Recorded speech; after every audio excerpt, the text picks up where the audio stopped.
En el día de hoy, nuestro grupo tiene,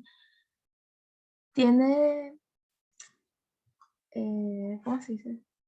Tiene el honor de presentarle la enfermedad sobre la hemofilia, que está integrado por Kaylin Cedeño, Lauri Martínez y Armoya Rosamena, y mi persona en el libro.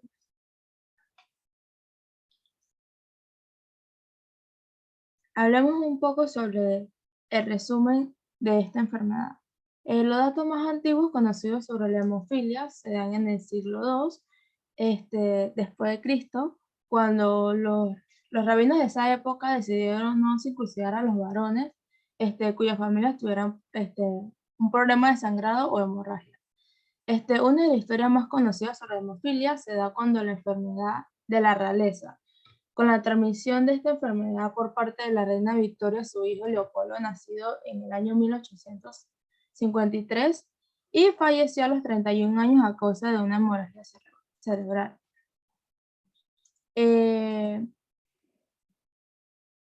Ok.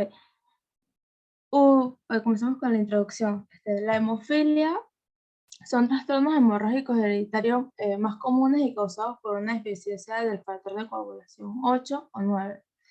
El grado de deficiencia de este factor determina la probabilidad y la gravedad de este sangrado. El sangrado puede ocurrir en los trujillos profundos o en las triculaciones. Generalmente ocurre a pocas horas de la lesión. La hemofilia A es la deficiencia del factor 8, que afecta alrededor del 80% de los pacientes con hemofilia. Y la hemofilia B es la deficiencia del factor 9, que son similares en una presentación clínica, y las anomalías en las pruebas de detección. Ambos son trastornos genéticos ligados al cromosoma X y es necesario analizar factores específicos para diferenciarlos.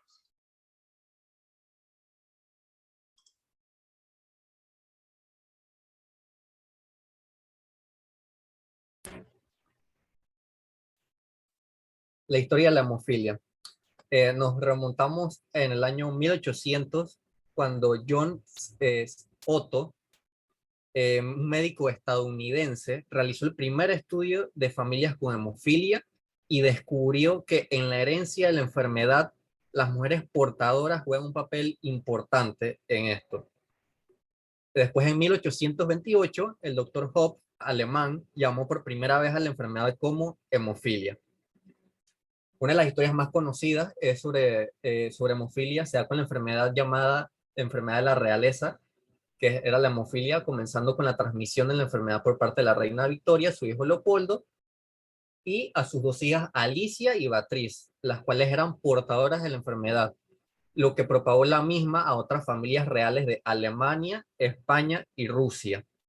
En la imagen podemos ver aquí a la reina Victoria junto a su descendencia, a los cuales les podía transmitir el gen de la hemofilia a las mujeres y a sus nietos.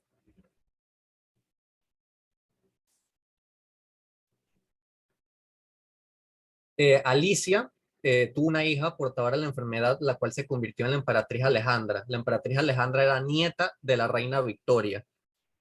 Entonces la emperatriz Alejandra, al casarse con Nicolás II, el zar de Rusia, en 1894, producto de esta unión, años después, en 1904, tuvieron un hijo llamado Alexei, el cual heredó hemofilia por parte de su madre. Alejandra y Nicolás II tuvieron también 3 hijas, de las cuales una de ellas podía ser portadora de la enfermedad. Adicionalmente, la hija Beatriz, al casarse con un miembro de la familia real de España, pasó el gen de la hemofilia al heredero del trono de España. En 1984, Genentech logró producir concentrados de factor 8 recombinante, con mejoras en las propiedades, seguridad, eficacia y disponibilidad de los tratamientos. Los factores recombinantes 8 y 9 fueron aprobados en la década de 1990, cambiando las perspectivas para el tratamiento de pacientes con hemofilia. Los avances actuales han mejorado drásticamente la supervivencia y la calidad de vida de las personas con hemofilia. Por ejemplo, en los niños diagnosticados con hemofilia tienen una esperanza de vida normal, lo cual hace un siglo la esperanza de vida era de solo 11 años.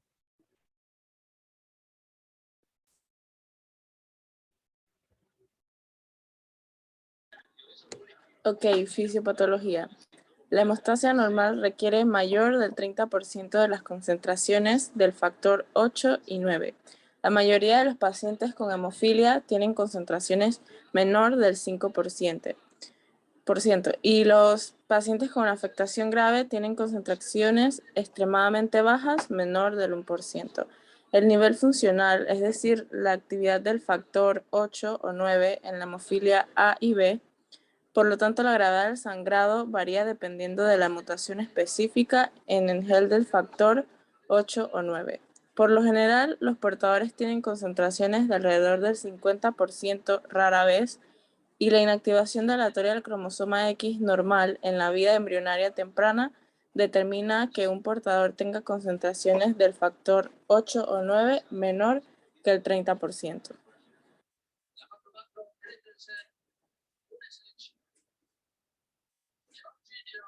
En cuanto a sus manifestaciones clínicas, está relacionada a una alteración en la hemostasia, que es un mecanismo de defensa que tiene el organismo que permite que la sangre permanezca en los vasos sanguíneos, es decir, que es la capacidad que tiene el organismo para prevenir la pérdida de sangre ante una lesión o un traumatismo. Esta alteración en la hemostasia conlleva a hemorragias o sangrados de diferente gravedad, que es una de las principales manifestaciones clínicas, y se puede incluir hematomas. Estos sangrados o hemorragias se pueden dar en diversas localizaciones y principalmente se dan en las articulaciones, y las más afectadas son los tobillos, las rodillas y los codos, y también son frecuentes en los músculos y tejidos blandos.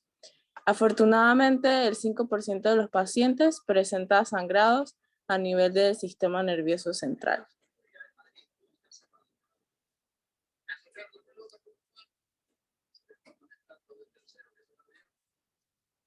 Ok, según la intensidad del sangrado y el nivel del factor 8 o 9 que se encuentra en el plasma, se puede dar diferentes tipos de hemofilia, como la hemofilia leve, que el nivel del factor es mayor que el 5% y los episodios hemorrágicos son muy poco frecuentes y no presenta compromiso articular. En la hemofilia moderada, que el nivel de factor de coagulación está entre el 1% y el 5%, puede presentar compromiso articular y se pueden dar hemorragias por traumatismos insignificantes. Y la hemofilia severa, que el nivel del factor está menor que el 1% y presenta compromiso articular y presenta hemorragias espontáneas. La frecuencia de cada tipo de hemofilia varía según la serie revisada, pero en general el 50% de los pacientes tiene hemofilia leve, mientras que el 15% moderada y el 35% tiene hemofilia grave.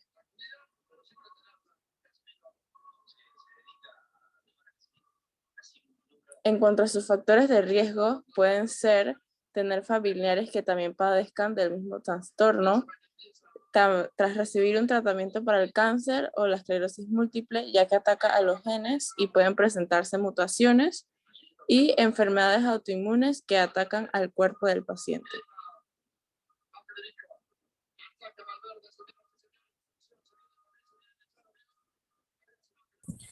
Diagnóstico. Para el abordaje diagnóstico del paciente se tienen como aspectos claves. Encontramos aquí lo que es la historia clínica, que deben tener énfasis en antecedentes familiares y semiología del sangrado. También debe encontrarse examen físico adecuado y algunos exámenes de laboratorio confirmatorios. Como prueba de tamización se toma en cuenta hemograma completo. En el hemograma completo permite determinar el tamaño y número de eritrocitos y plasmas. También encontramos el tiempo parcial de tromboplastina activado con sus siglas TTPA. Bueno, en esta prueba se mide cuánto tarda la sangre en coagularse. También mide la capacidad de coagulación entre los factores 8, 9, 11 y 12. Si cualquiera de estos factores de la coagulación son muy bajos, la sangre va a tardar más tiempo en coagularse. También encontramos el tiempo de protrombina con sus siglas TP. Esta prueba es muy similar a la anterior, pero a diferencia, mide las capacidades de los factores 1, 2, 5, 7 y 10. También, si se encuentra afectación en alguno de estos factores, también van a demorar la sangre en coagularse. También existe otra prueba que es el fibrinógeno. Esta prueba sí suele realizarse cuando se encuentran niveles anormales en las pruebas TTPA y TP. Siguiente, por favor. Bueno, aquí encontramos una tabla que son los resultados de laboratorios normales y personas con hemofilia. Bueno, en las pruebas TP, estas pruebas con un paciente normal y un paciente con hemofilia van a presentar resultados normales. Es decir, la sangre demora en coagularse entre los 10 a 15 segundos. Pero a diferencia de las pruebas TP, los pacientes normales van a presentar una coagulación normal, pero en la hemofilia van a presentar un tiempo más prolongado. Es decir, que van a durar mucho más del nivel normal, que es de 25 a 35 segundos. En lo que es el hemograma completo, tanto en el paciente normal como hemofilia A y B van a presentar niveles normales. Siguiente. Otra parte del diagnóstico incluye el abordaje prenatal. Cuando una mujer es portadora de hemofilia A y B, una vez se encuentra embarazada, se le va a ofrecer la posibilidad de técnicas de diagnóstico prenatales, para así conocer el sexo del feto y precisar si es enfermo o sano en caso si es un varón. Esto se da a través de la amniocentesis y la biopsia de vellosidades coriónicas. La amniocentesis es una prueba que se realiza entre las 15 y 20 semanas de gestación. Esta prueba es en la cual se extrae el líquido amniótico por vía abdominal que contiene células del feto. En la biopsia de vellosidades coriónicas, esta prueba se realiza entre las 11 y 13 semanas de gestación. Esta prueba se puede dar por vía abdominal y por vía vaginal, de acuerdo con la localización placentaria y bajo seguimiento ultrasonográfico. Esta prueba tiene una ventaja más precoz que la de la prueba anterior, que en el caso de la amniocentesis, ya que contiene las implicaciones psicológicas que conlleva en caso de interrumpir el embarazo si tiene una etapa muy avanzada. En ambas técnicas se extrae el ADN fetal que permite el diagnóstico del sexo mediante la amplificación, mediante análisis, mediante de regiones del cromosoma Y. Pero a diferencia si es un varón, se comienzan a llevar lo que es el estudio de la enfermedad mediante análisis directo de la mutación o indirecto a través de polimorfismos.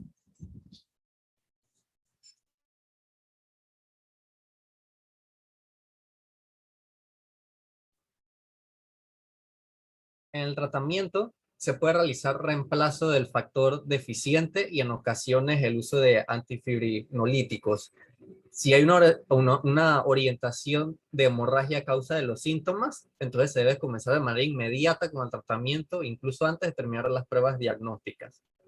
El reemplazo del factor deficiente es el tratamiento primario y comúnmente más usado.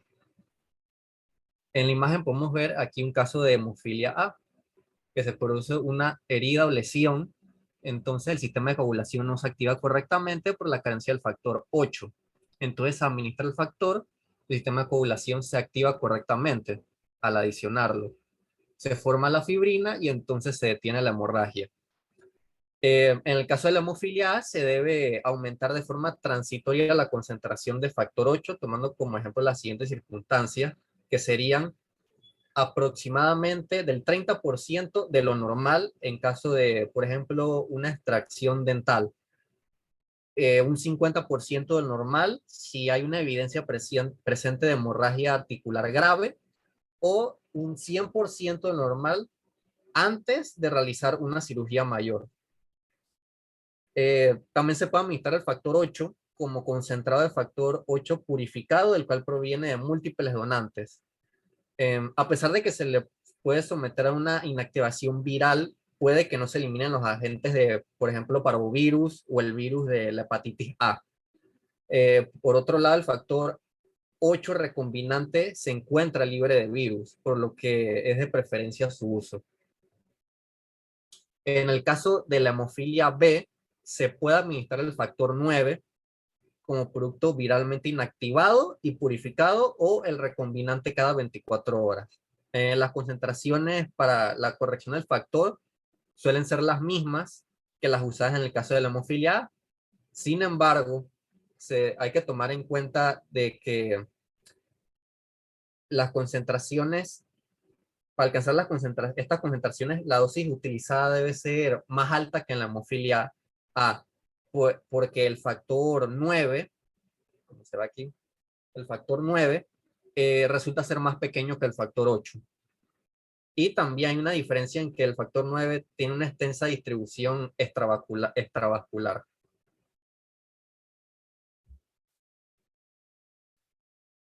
En los tipos de tratamiento, tenemos tratamiento a demanda y tratamiento de profilaxis. El tratamiento a demanda es utilizado cuando se ha producido una herida o hemorragia, o sea que es como al momento de que ocurra una herida.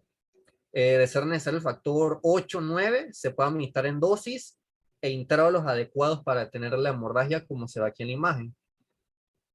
El tratamiento se utiliza cuando se ha producido la hemorragia, el tratamiento y el factor se administra cada 12 o 24 horas. En tratamiento de profilaxis se administra el factor de coagulación requerido alrededor de 3 veces por semana. Esto ayuda a mantener los niveles aceptables del factor en forma constante. También se puede iniciar desde los primeros años de vida, antes de que se inicien hemorragias en las articulaciones, por lo que también se le puede llamar tratamiento profiláctico primario o tratamiento sustitutivo continuado. Aquí podemos ver en la imagen cómo sería un tratamiento de profilaxis, que es continuado varias veces por semana y suele realizarse de 2 a 3 o 5 inyecciones por semana, alternando los días.